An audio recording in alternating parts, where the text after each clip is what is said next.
I do want to put a few things on the record, but I want to reiterate the sentiments and words of my colleagues, and particularly thank both the shadow ministers in the lower house, the member for Kira Ryan Park and Shadow Minister for Health, and my upper house colleague, Shadow Minister for Better Regulation, Courtney Houssos, both of whom have been very generous and gracious in allowing me to do a lot of work on this.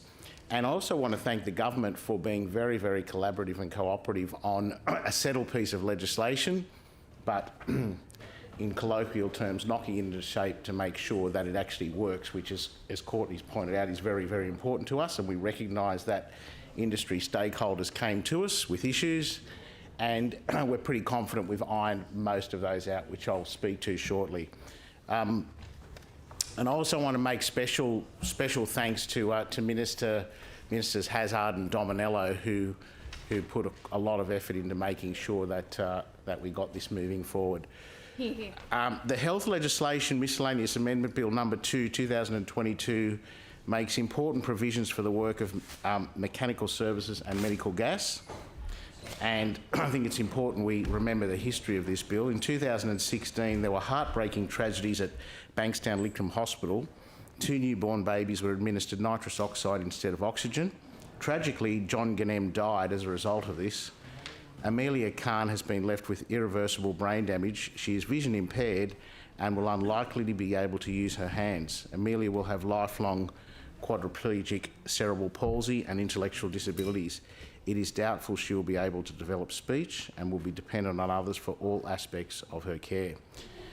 And after speaking with the beautiful Khan family and important experts in the industry, such as Theo Samatsopoulos, who I want to recognise here, as my colleague Courtney said, did a ton of work to drive this campaign along with the family and bring to realisation the legislation we have before us today. Theo of the Plumbers Union obviously raised with us the need for robust laws due to the lack of a medical gas regulatory regime.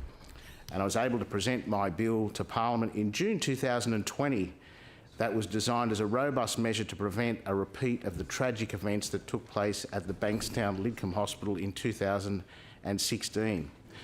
After it was defeated in the lower house, the government conceded that they would look at addressing the lack of licensing in the industry, to their credit, and subsequently introduced their own legislation. In August 2020, both houses of Parliament passed the Gas Legislation Amendment, Medical Gas Systems Bill 2020. The bill provided a regulatory regime for the extremely high-risk work of medical gas and mechanical services work. Previously, anyone in New South Wales was permitted to legally perform the work. Amendments from the opposition formed the substance of the legislation. The legislation created new licences for mechanical services and medical gas work, medical gas fitting work and medical gas technician work. The objective was to ensure that individuals that undertake medical gas and mechanical services work would be required to be qualified and licensed, as the work can have life and death consequences, as we saw. The legislation included a transitional period which was previously extended to 30th of September 2022 to ensure that the industry and the relevant government departments were ready for the new licensing scheme. Despite the extended transitional periods, there has been feedback from the industry and the department that further changes are required to ensure a smooth transition for workers, employers and the department. The opposition moved amendments to the Home Building Act 1989 yesterday in the LA within the Health Legislation Miscellaneous Amendment Bill number 2, 2022, that were developed after extensive consultation with unions, industry groups, training experts, the government and the Better Regulation Division of the Department of Customer Service. The opposition's amendments were supported by the government and ensure that highly trained and experienced workers will be able to undertake mechanical services and medical gas work. I'll just now briefly go to each of the amendments for the record. Amendment 33E of the Home Building Act. The specialist work type mechanical services and medical gas work includes both mechanical services and medical work, which are high-risk work types.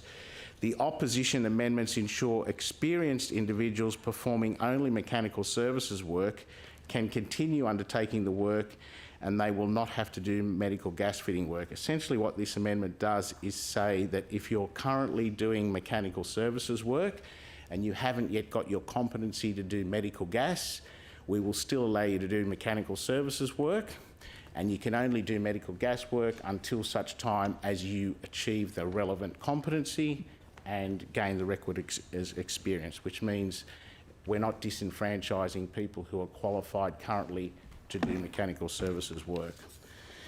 The next amendment, 33H, which is about approved foreign qualifications.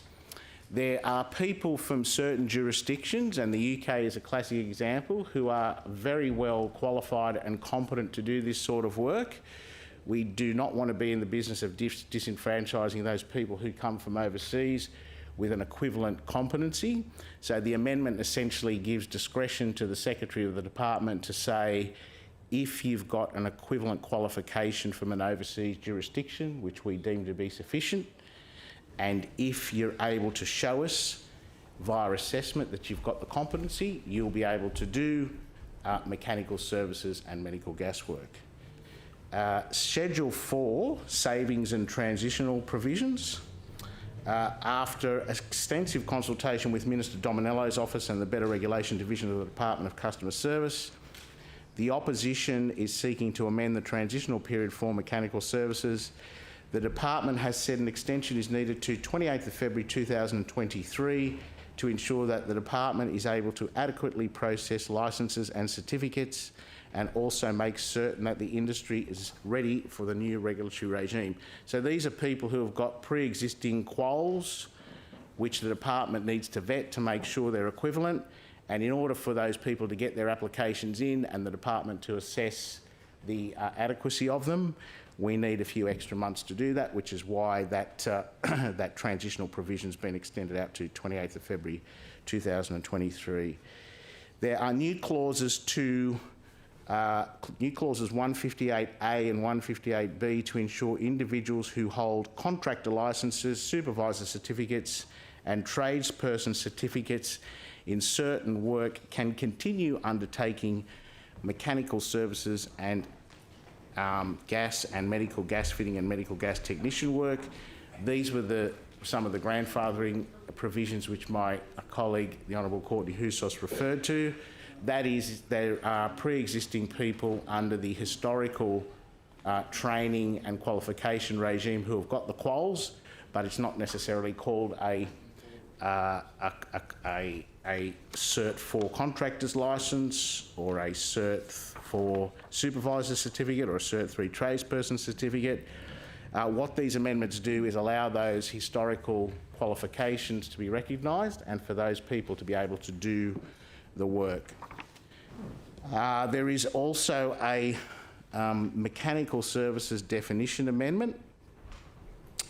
This is whereby, as part of the mechanical services installation, there's duct work, which is, I'm sure everyone's familiar with seeing, the traditional sort of sheet metal duct work associated with big air conditioning installations. Under the way the legislation's written now, if someone were to go and carry out that duct work, it could be interpreted that they need a full mechanical services licence to be able to continue the work. So we've excluded that definition to allow those people who do that duct work as part of the mechanical services installation to keep doing that. Finally, I do want to touch on some concern that we had from the air conditioning industry. So the people that do air conditioning and refrigeration were concerned that because some of their work overlaps, they may be required to go and get a mechanical services and medical gas licence to continue air conditioning work. That is not the case at all. There is a specific carve-out for air conditioning and refrigeration people, and the legislation actually specifies that if you're an air conditioning refrigeration person, you will be able to do the work as defined in the appropriate regulation, which lists all the suite of tasks that air conditioning and refrigeration people do. So we think we've satisfied that part of the industry that they'll be able to continue to do their work. The opposition's amendments ensure that highly trained and experienced workers will be able to undertake mechanical services and medical gas work when the regulatory scheme comes into effect. Okay, right, no, that's Again, I just want to make sure that we thank all the stakeholders and the people who participated in this. I've already mentioned the Secretary of the Plumbers Union, Theo Samatsopoulos, PICAC, the Utilities Electrotechnology Industry Training Advisory Body, the Australian Manufacturers Workers Union, and members of the air conditioning and refrigeration industry, including their peak body ACMA. And again, I do want to make special thanks of my colleagues Ryan Park, Courtney Houssos, Ministers Dominello Hazzard, and I commend the bill as amended to the House and thank the government for their cooperation.